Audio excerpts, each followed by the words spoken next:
৫ই আগস্ট ২০২৪ হাজারো তারুণ্যের স্বপ্ন রক্তের দামে কেনা বাংলাদেশের ইতিহাসে এক স্বর্ণালী দিন। ছাত্র জনতার ঐতিহাসিক অভ্যুত্থানের মধ্য দিয়ে সেদিন অবসান ঘটে আওয়ামী লীগের একচ্ছত্র শাসনের। ভারতে পালিয়ে যেতে বাধ্য হন আওয়ামী লীগ সভাপতি ও সাবেক প্রধানমন্ত্রী দুর্দণ্ড প্রতাপশালী শেখ হাসিনা। দীর্ঘ কর্তৃত্ববাদী শাসনের অবসান ঘটিয়ে বাংলাদেশের গণতান্ত্রিক অভিযাত্রার এক নতুন সূচনা।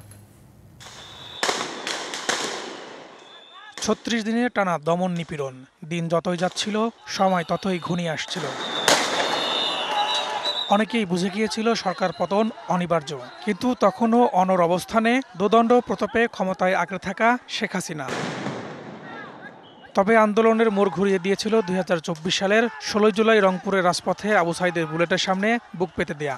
এই মৃত্যু নিছক সংখ্যার হিসাব ছাপিয়ে নির্ধারণ করে দেয় একটি জাতির রাজনৈতিক গতিপথ। ধীরে ধীরে বৈষম্য বিরোধী আন্দোলন হয়ে ওঠে সব শ্রেণী পেশার মানুষের। দাবি ওঠে তৎকালীন সরকার প্রধানের পদত্যাগ। ৩রা আগস্ট ঢাকার বিভিন্ন এলাকা থেকে বিক্ষোভ মিছিল নিয়ে কেন্দ্রীয় শহীদ মিনারে জড়ো হতে থাকেন শিক্ষার্থীরা। তাদের সঙ্গে যোগ দেয় নানা শ্রেণী পেশার মানুষ। বিকেল ৫:৩০টার দিকে সমাবেশ থেকে হাজারো মানুষের উপস্থিতিতে সরকার পতনের এক দফা দাবি ঘোষণা দেওয়া হয়। রক্ত, খুন, আঘাতের মধ্য দিয়ে প্রতিহত করার চেষ্টা করেছে। সবাইকে একত্রিত যেখানে ছিলাম ঐক্যবদ্ধ সেখান থেকে আলাদা করে দেওয়া যায় সেই চেষ্টা করেছে, পারেনি। আমার প্রাইভেট বিশ্ববিদ্যালয়ের ভাইরা, মাদ্রাসা, স্কুল, কলেজের শিক্ষার্থীরা রাজপথে নেমেছে।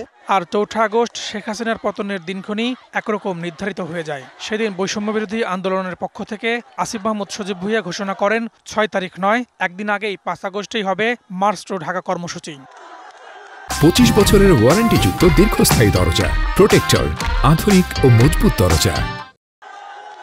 ৫ আগস্ট সরকার পদত্যাগের দাবিতে বৈষম্য বিরোধী ছাত্র আন্দোলনের অসহযোগ আন্দোলন সফল করতে সারা দেশ থেকে লাখ লাখ মানুষের স্রোত ঢাকামুখী।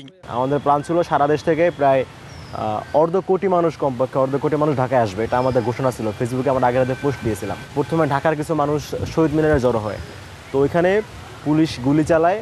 দেশজুড়ে তখনও চলছে কারফিউ। সকাল থেকে ঢাকার অলিতে গলিতে কড়া নিরাপত্তা বেষ্টনী। শাহবাগ থেকে শুরু করে গুরুত্বপূর্ণ মোড়গুলোতে সেনাবাহিনীর সাজোয়াজান। তো বৃষ্টি পড়তেছিল এবং মানুষ, শিক্ষার্থীরা আসলে কেউ তখন ওইভাবে রাজপথে নামতেছিল না। তা আমরা অনেক কিছু সময়ের জন্য খানিকটা হতাশ হয়ে গেলাম যে তাহলে কি আমরা ব্যর্থ হয়ে যাব, এরকম মনে হলো। কিন্তু বেলা যখন বাড়তেছিল, 10টা 11টা যখন হয়ে গেছে, তখন আস্তে আস্তে শাহবাগের চারপাশে বিভিন্ন দিকে আসলে লোকে লোকারণ্য হয়ে গেছে। ভোর থেকেই রাস্তায় বের হলেই করা হচ্ছে গ্রেপ্তার। চানখারপুলে একটি মিছিল আসলে চলতে থাকে গুলি, লুটিয়ে পড়ে বেশ কয়েকজন। বেলা 11টার পর থেকে পাল্টে যায় দৃশ্যপট। ঢাকার রাজপথে মানুষের ঢল। এদিন যাত্রাবাড়ি, আশুলিয়া সহ বিক্ষোভকারীদের উপর গুলি করার নির্দেশ পায় পুলিশ। তারা থানার ভিতর এবং আশপাশে অবস্থান নিয়ে বিক্ষোভকারীদের উপর প্রাণঘাতী রাইফেল ও শটগান দিয়ে গুলি চালায়। এই জনতা জড়ো হয়েছিল ঢাকা মার্চের জন্য।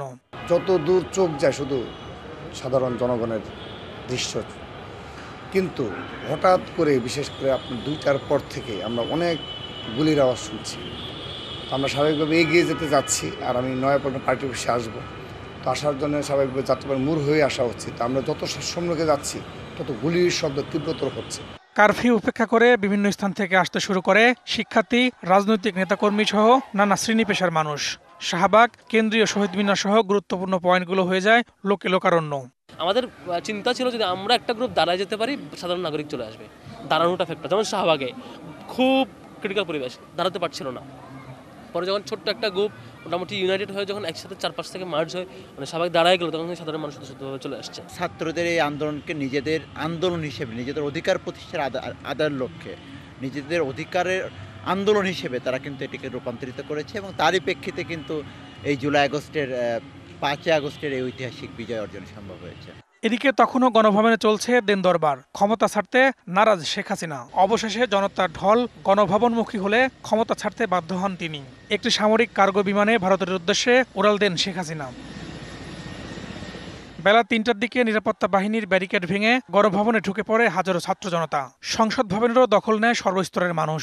গণভবন ও সংসদ ভবনের সবুজ মাঠে তখন শুধুই বিজয়ের উল্লাস। Farhaduzzaman, DBC news, Dhaka.